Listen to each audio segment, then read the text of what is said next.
I have never been much of a partier.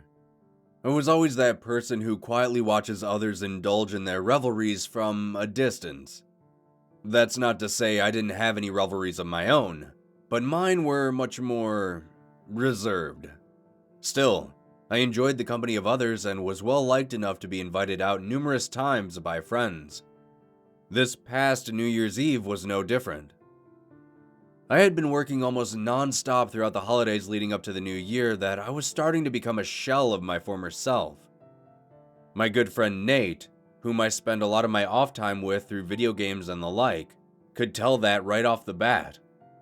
He had told me about an upcoming party that was being hosted for the new year. My sigh carried through the speaker of my headset as I killed his character for the third time that match. Despite his losses, he persisted that getting me out of the house would be very therapeutic. I mulled over the thought for a bit. It's not that I was totally averse to the idea of going to a party, just the thought at that moment seemed like a tedious one. After a few more moments of his constant invitations, I relented. He assured me that I wouldn't regret it, and even if I did, it was just a single night. I agreed with his viewpoint and continued the systematic removal of his remaining extra lives. New Year's Eve had arrived. I completed my early morning routine, which consisted of a shower and eating a stale bagel. Since I had no work that day or the day after, I fell onto my couch and mindlessly flipped through the channels. Before I knew it, the sun was already in its descent in the sky, and my phone rumbled incessantly on the coffee table. It was Nate, texting me to let me know he was outside. I leaned forward, taking one last deep breath before grabbing my phone, keys, and heading out of the door. As I hopped into Nate's car, he flashed a large grin that seemed to hide ill intentions. Yet, I knew that was just how he looked. He often reminded me of a cheesy cartoon villain. Still, he greeted me and we began driving. I had asked him previously where the party was, and he told me he wasn't entirely sure. I tried to take that response with a grain of optimism. After all, Nate hasn't really steered me wrong before. As we drove, I asked once again where our destination was. He told me it was on the other side of town, that some of his friends were having a big New Year's bash at this large house. My assumption was that it'd be a few people getting together sitting around a TV with maybe a few bottles of wine or something. However, when we pulled up to the house, I quickly realized that would not be the case. Rows upon rows of vehicles parked haphazardly along the driveway, spilling out onto the empty street nearby. Due to this, we had to park a fair distance away. We got out and made our way to the front door. As I stood there, I noticed just how large this house was. It was a massive 2-story house that seemed very expensive. Nate knocked on the door and was greeted by a semi-drunken guy who shouted Nate's name and pulled him in for a hug. I had never met this person before, so I just nodded to him as Nate introduced me. The guy waved us in, and I was nearly knocked back out of the door by the loud cacophony of people and music inside. There had to have been at least 100 or so people inside this house. Nate and I squeezed through pockets of crowds and journeyed through the house. As we walked, Nate greeted a few of his friends, and before long we found our way into the kitchen. Now, like I mentioned earlier, I actually enjoyed the company of others, but this was a bit much.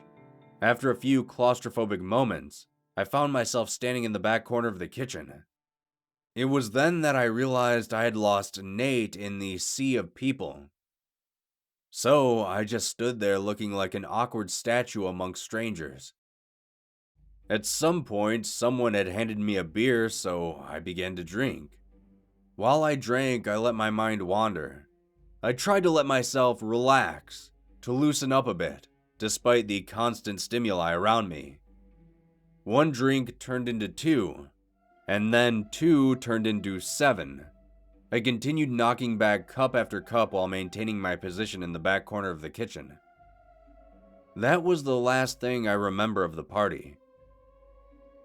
Here is where things took a turn for the worse. When my body came to consciousness, I wasn't sure if I was still asleep or not. Although I could feel that my body was awake and that my eyes were open, all I could see around me was blackness. I sat up and a pain jolted throughout my head. I had a massive hangover and cursed myself for drinking so much. I felt around my pockets to try and find my phone. My wallet and keys were still with me, but my phone was nowhere to be found. One of my many concerns that were steadily growing at this point. I stood up and began to walk forward. A second later, I slammed my face directly into the wall. I recoiled and pressed my hands against it. I was wondering if I had fallen asleep in somebody's closet. I followed the wall along and realized that this was either a very large closet or I was mistaken. I found the first corner and turned, continuing my staggered walk. As my fingers traced along the walls, I tried to recall the events of the previous night. While I was in mid-thought, my fingertips touched something new. Something that wasn't the texture of the wall. It felt soft and strangely cold to the touch. It was then that I noticed a faint sound coming from directly in front of me. It was subtle. Breathing. I was not alone in this place. When I pulled my hand back, whoever this was in front of me grabbed me. Their hand clasped around my arm, squeezing tightly. Their fingers were digging in so hard that I could feel my muscles shift against my bone. In an attempt to pull away, I shoved my shoulder into this person and pushed them off me. This freed me from their grasp momentarily. I called out in a panic, asking who was in here with me, but I received no answer.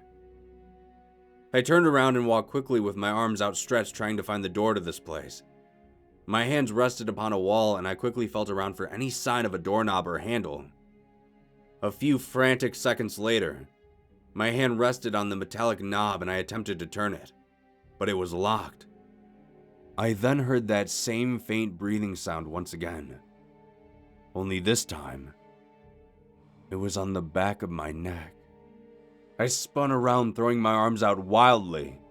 One swing went wide, while the other managed to connect with something.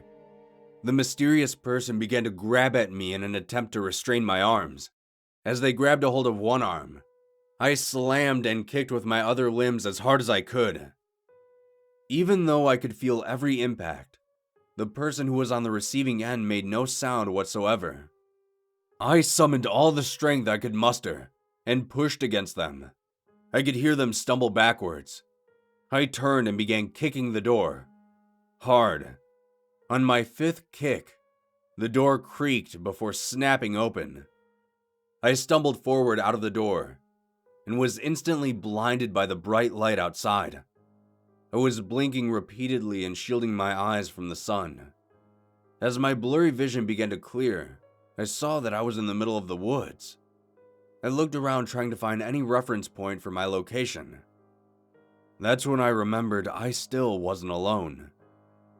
I turned and saw that the room I had just exited from was a makeshift shed of some kind. Then I saw the figure standing in the darkened doorway. I could feel the blood in my veins turn to ice as I stared unblinking at this creature. It looked like a human, but only barely. Its body was incredibly thin and was nearly as tall as the doorway itself. Disheveled hair hung from its scalp, down in front of its face. Chunks of flesh from its cheeks seemed to be missing, revealing rotted yet sharp teeth. Wide, sunken eyes stared directly into mine with an intense coldness that I had never seen before. When I saw this, I turned and began to sprint. I ran for nearly 20 minutes before finally exiting the woods and ending up on a road. I walked along the road for a few minutes before seeing a street sign. I didn't recognize the street, but in the distance nearby, I saw a house. I made my way over to it and knocked on the door. A large man answered the door and asked me what I wanted. I asked him if I could use his phone, but he refused. I then asked if he could just call me a taxi, and thankfully he did. I waited at the end of the driveway, keeping a close eye on the woods in the distance. 20 minutes later, the cab driver showed up. I hopped inside and asked him to take me home. Upon arriving at my house, I called Nate from my home phone and he answered with a panicked voice. He asked me where I was and what happened, and said that he was freaking out. He said that during the party he tried looking for me but couldn't find me anywhere. He said he had found my phone sitting on the kitchen counter, one which he knew was mine due to an obscure sticker I keep on my phone case. He said that when he asked around to see if anyone had seen me, nobody seemed to know who he was talking about.